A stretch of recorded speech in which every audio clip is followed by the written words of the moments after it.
what's going on, y'all? T-Bob here. And Jake as well. And you're about to watch a little OTB LSU. We're going to give you all the latest, greatest between LSU football, baseball, women's basketball, softball, and everything in between.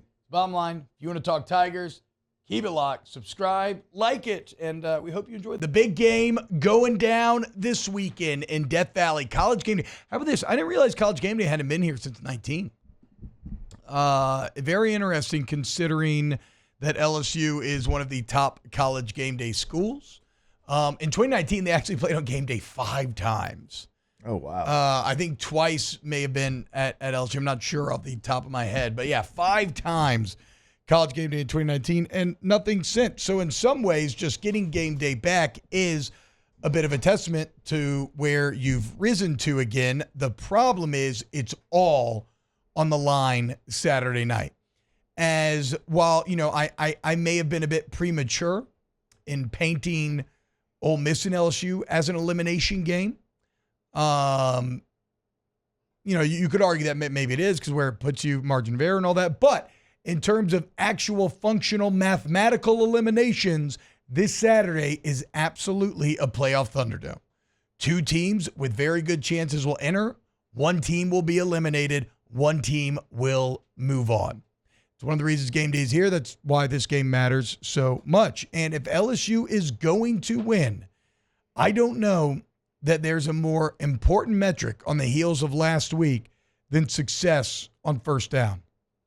This is an insane stat that I found in the Advocate. And I felt this, but I hadn't seen it written out this clearly. I believe it was Wilson Alexander, but if I'm wrong on that, either way, read your local paper.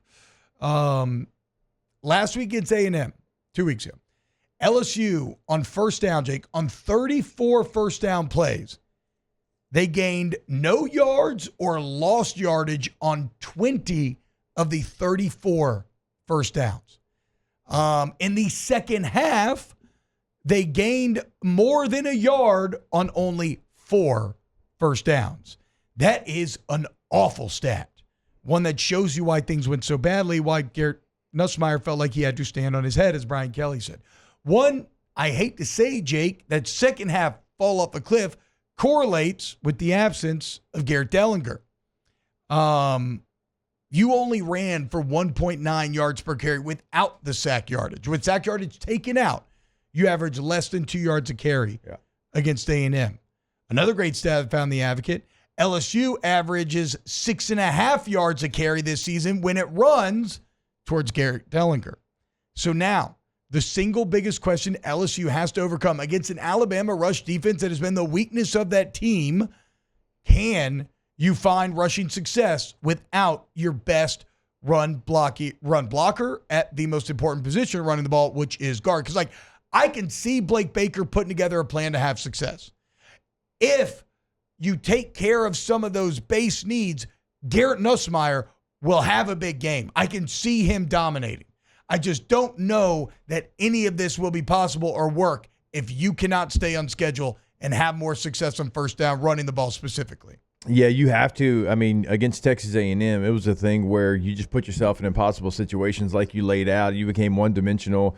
Anytime you give a talented defense the ability to kind of take one thing out of their thought process because they know you can't do it, then you're never going to have the success that you want to. And certainly Alabama's talented. Now, they haven't played like that in the run game, but they're talented enough that if you make it a one-dimensional game, they're going to feast. And so it doesn't, sure, I'd love for LSU to be able to turn around and run inside, outside zone or power or counter or stretch lead, whatever it might be, and be successful. But even if that's not successful, you still, as a play caller, you have to come up with something that is kind of, run adjacent. Maybe it is just, hey, we're going to let, Durham go out there. We're going to throw him a swing pass, and that's going to be an extension of the run game. Like they do in the air raid very often, and LSU certainly has done as well.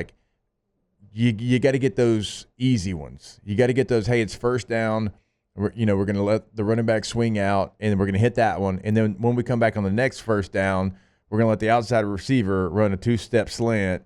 He's also going to be on the same side as the guy that is flaring out. The linebacker's going to, because we've already hit it, bail out of there, go try to cover the running back, and then we're going to hit the slant right where he leaves. Stuff like that. Like, play off of it. And that's something that you have to do in this game if you can't just line up and run the football, because those are quick and easy. He gets the ball out of the quarterback's hands. It slows everybody down. And defenses kind of treat those things like the run game because it's an extension of it, so they can't play as fast to the pass. Yeah, and I'm glad that you mentioned the play caller, because I think this is such a massive moment for Joe Sloan. There's been a lot of criticism of Joe Sloan. I think, some of it warranted, some of it a bit over the top, considering how good of an offense you've been statistically all year long. But what does any great coach have to do? You have to find ways to manufacture wins at areas in which you're weak, to mask your weaknesses and highlight your strengths. And look at the defense. You're going to tell me Blake Baker hasn't done that? Interior defensive line that nobody had any faith in whatsoever entering the year. A secondary that looked really weak. And yet you've gotten markedly better in both of those instances. In fact, like, if you look at Ole Miss, Arkansas, and when Wigman was in the game, like, you're starting to become a pretty damn good defense. Despite the fact that nobody thought you should be or would be, and despite the fact that you lost your best interior defensive lineman to start the year, you lost one of your most dynamic playmakers in Harold Perkins, and yet you've managed to overcome through scheme and technique and teaching. Joe Sloan now has to do that on the offensive side of the ball, missing his best run blocker. And Jake's exactly right. It doesn't have to be running, but you have to find out ways to create that success with matchups that you feel you have an advantage with. And I'm going to be fascinated to see how they kind of tackle that issue come Saturday night. One of the other things, and it does feel like wasted breath. I do understand that, because I said it on the broadcast all the time, and I'm to a point where I'm not even going to mention it. When you run as much, inside zone as you do, and obviously the quarterback is right there, and he looks like he has the ability to pull it on some type of read option. You go back to the Arkansas game, T, and you see the one time that Nussmeier did pull it and he ran for 5 or 6 yards. And I bring that up not because he ran for 5 yards, because I do think that is there. It was the way that he looked to the sideline and almost like in a mocking way, like kind of cheered, like, I finally did it. And I was like, that made me believe that they're telling you, we want you to do that more. You have the ability in those plays to pull that zone read and go around the corner if you want to. Just the way he reacted to the sideline, almost like they all been waiting for it. And if you're going to do it, because when we always talk about they add an extra defender, right? That in guy on the line of scrimmage. Well, typically, like, he can't shoot down there like a bat out of hell because he's, threatened by the ability of the quarterback to pull it. But LSU's only done it once. So you have to think, like, that guy is not blocked for a reason, and he's not respecting the quarterback to pull it at all. So he is just adding himself into the count where you don't have anybody to pick him up in the count. And so he's hitting the running back in the backfield oftentimes, or at the line of scrimmage. Like, if it's going to be in, that has to be something. And T, if you have to say, I'm going to put in a play call where within the call, I'm telling you to pull it, that could be, maybe it's twice. Yeah. Maybe it's twice against Alabama, and maybe of the 2 times you get a total of 14 yards. And that, in a game of this magnitude with these small of margins, 14 yards could be the difference.